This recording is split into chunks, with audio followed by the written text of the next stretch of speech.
안녕하세요. 오늘은 현대 중국과 빈부격차에 대해 알아보도록 하겠습니다. 우선 1989년 천안문 사건이 있습니다.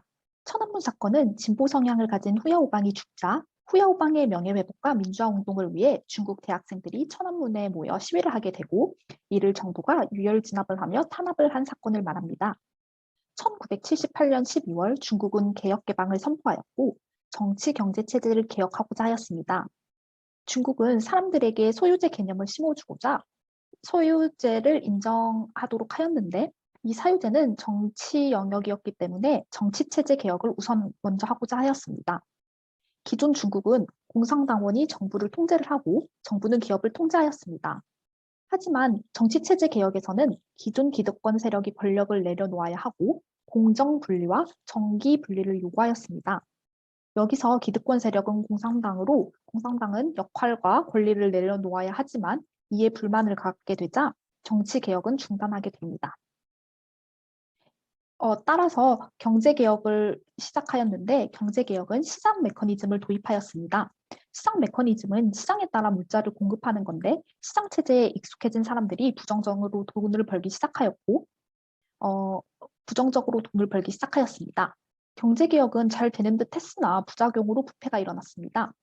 이에 못마땅하게 여기는 사람들이 등장을 하였는데, 이들은 정의감을 갖고 옳고 그름을 학교에서 배운 학생들이었습니다. 최초의 학생 시위는 우한과학기술대학교에서 일어났는데, 이 시기 인민대표를 뽑는 데 공산당이 개입을 하고 개혁 개방이 일어났지만 부패가 문제가 되자 학생들은 이에 불만을 품고 시위를 열게 됩니다. 이때 우야오방은 학생들을 지지하고 학생들과 타협을 하였습니다.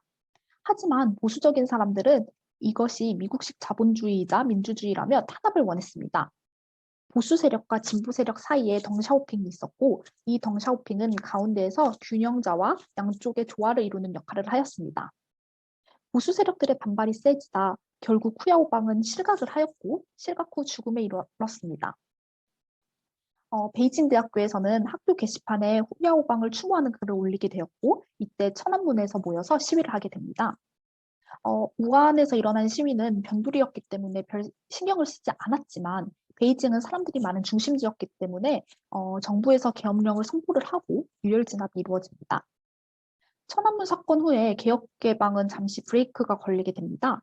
1992년 덩샤오핑이 남쪽 경제특구 지역을 둘러보며 개혁 개방을 다시 강조하는데, 이를 남순 강화라고 합니다. 1997년 영국은 홍콩을 반환하고 1999년 포르투갈은 마카오를 반환하며 2001년 WTO 세계무역기구를 가입하고 2008년 베이징 올림픽이 열립니다. 이번에는 빈부격차에 대해 알아보도록 하겠습니다. 중국에서 해외로부터 자본과 기술을 도입하기 위해 1979년부터 실시한 특별구역인 경제특구는 동남무 연안 중심으로 이루어졌습니다. 경제특구는 각종 혜택이 주어졌기 때문에 매자 유치가 쉬웠고, 때문에 경제 성장을 할 수 있었습니다. 하지만 혜택을 받지 못한 내륙 지역은 경제 성장이 뒤떨어지게 됐고, 이때 도시와 농촌 간의 소득 차이가 커지게 됩니다. 개혁 개방 초기에는 농촌 소득이 더 컸는데, 이는 첨부 생산 때문이라고 볼 수 있습니다.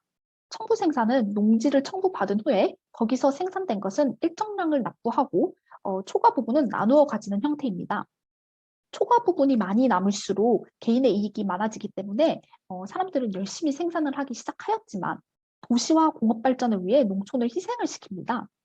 농촌에서 나오는 물건 가격을 싸게 하여서 도시 노동자가 적은 월급으로도 싼 값을 먹고 살 수 있도록 해주었습니다. 이에 가격 자율화가 이루어지고 이때 식품 가격이 배로 뛰게 되고 농민 소득이 다시 증가하였습니다. 1984년 도시는 농촌이 실행했던 첨부 생산을 보고 도시의 공장과 기업에도 이 첨부 생산을 적용시키기 시작하였습니다. 이때 도시 수준이 다시 높아졌습니다. 빈부격차에서 도농소득 격차를 잘 보여주는 개념이 농민공이 있습니다. 농민공은 농촌 출신으로 농촌호구를 가지고 있습니다. 이들은 일자리를 찾으러 도시로 가는데, 도시에서도 다른 사람들이 하기 싫어하고 어려워하는 그런 힘든 직업을 가진 사람들입니다. 여기서 호구제도가 나타나는데, 이 호구제도는 중국의 인구 등록 제도로 그 지역 호구를 갖는 사람들에게만 서비스를 제공하는 차별적인 제도라고 볼 수 있습니다.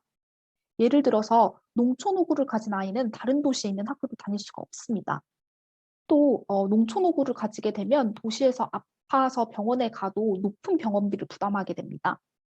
이에 문제점을 보완하고자 그린카드제가 도입이 됐는데, 이 그린카드제는 농촌 호구를 가지고 있어도 대도시에 거주하고 있으면은 대도시 호구를 가진 사람들과 같은 대우를 받게 해주는 제도입니다. 지금까지 들어주셔서 감사합니다.